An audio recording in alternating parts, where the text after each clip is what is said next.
రాక్షస పాలన కొనసాగించి ప్రజల ధన మాన ప్రాణాలతోటి ఆటలాడుకొని తెలంగాణ ఆకాంక్షలను బొందబెట్టి ఈరోజు ఒక్క మాటతోటి కొట్టేస్తూ ఉన్నారు. అసలు ఫోన్ ట్యాపింగ్ గురించి కేసీఆర్ గారు ఎందుకు మాట్లాడట్లేదు? ఇంత పెద్ద న్యూస్ ఇది ప్రపంచంలోనే హెడ్లైన్స్లో వస్తూ ఉన్నాయి, దేశంలో మీడియా ఛానల్స్లో హెడ్లైన్స్లో వస్తూ ఉన్నాయి. తెలంగాణ రాష్ట్రంలో ఫోన్ ట్యాపింగ్ పేరు మీద ఎక్స్టార్షన్ జరిగింది, డ్రగ్ ట్రాఫికింగ్ జరిగింది. చెప్పకూడదు కానీ ఆడవాళ్ళ పరువుతో కూడా దాగుడు మూటలాడినరు. మరి ఇంత పెద్ద సమస్య ఎందుకు కేసీఆర్ అనే వ్యక్తి మీడియా ముందుకొచ్చి తన ప్రభుత్వం యొక్క చర్యలను, తన మంత్రివర్గంలో ఉన్న వాళ్ళ చర్యలను ఎందుకు సపోర్ట్ చేయట్లేదు, లేదా ఎందుకు మాట మాట్లాడట్లేదు? అంటే మీరు తప్పు ఒప్పుకున్నట్టే కదా. కేసీఆర్ గారికి తెలిసే జరిగినాయని చెప్పి ఈరోజు తెలంగాణ ప్రజలు అనుకుంటున్నారు. మరి దీనికి సమాధానం కావాలి అని చెప్పి వాళ్ళు ఎదురు చూస్తూ ఉన్నారు. వారికి మీరు ఏం సమాధానం చెప్తారు కేసీఆర్ గారు?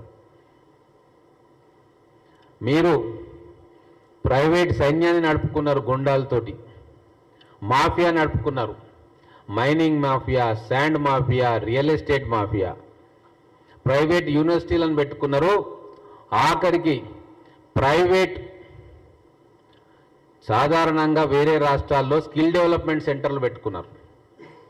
మేము వచ్చినాక కూడా ఇమ్మీడియట్గా స్కిల్ డెవలప్మెంట్ సెంటర్ పెడతామని చెప్పినాం. కానీ ఆ 10 ఏళ్ల పాలనలో కేసీఆర్ అండ్ కేటీఆర్ పెట్టింది ఏందయ్యా అంటే ప్రైవేట్ ట్యాపింగ్ యూనివర్సిటీస్ పెట్టిండ్రు. అందరూ చదువు కోసం యూనివర్సిటీలు పెడతారు, స్కిల్ డెవలప్మెంట్ కోసం పెడితే మీరు ట్యాపింగ్ యూనివర్సిటీస్ జిల్లాలలో పెట్టినరు. ఇది మీరు చేసిన ప్రగతి 10 ఏళ్లలో.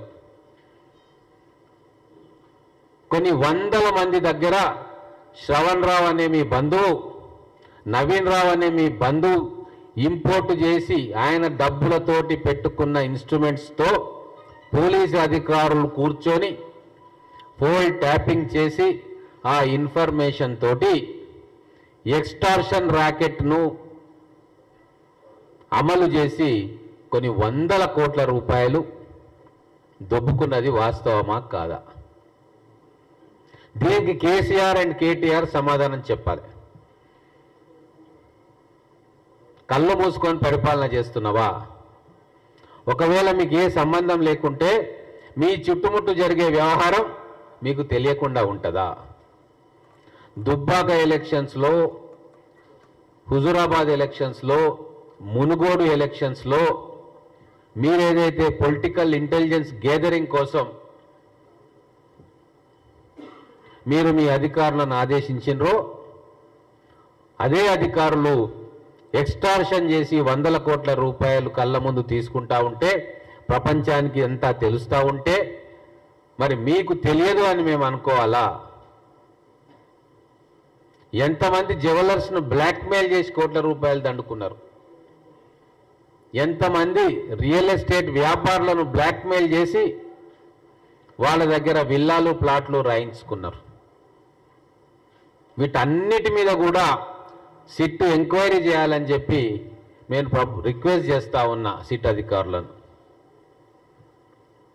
ప్రతి ఒక్క ఫోన్ ట్యాపింగ్ మీ దగ్గర రికార్డ్స్ ఉంటే ఆ ఫోన్ ట్యాపింగ్ తర్వాత పోస్ట్ ఫోన్ ట్యాపింగ్ ఏదైనా ఫైనాన్షియల్ ట్రాన్సాక్షన్ జరిగిందా అని చెప్పి లోతుగా ఎంక్వైరీ చేసే బాధ్యత సిట్ ఆఫీసర్లది. ఇది ఆషామాషి వ్యవహారం కాదు. భారతదేశ చరిత్రలోనే ఇంత దారుణమైన అధికార దుర్వినియోగము ఎక్కడ కూడా జరగలేదు. కాబట్టే ఈరోజు సెన్సేషనల్ న్యూస్గా ఇది నేషనల్ న్యూస్లో ప్రథమ స్థానంలో ఉంది.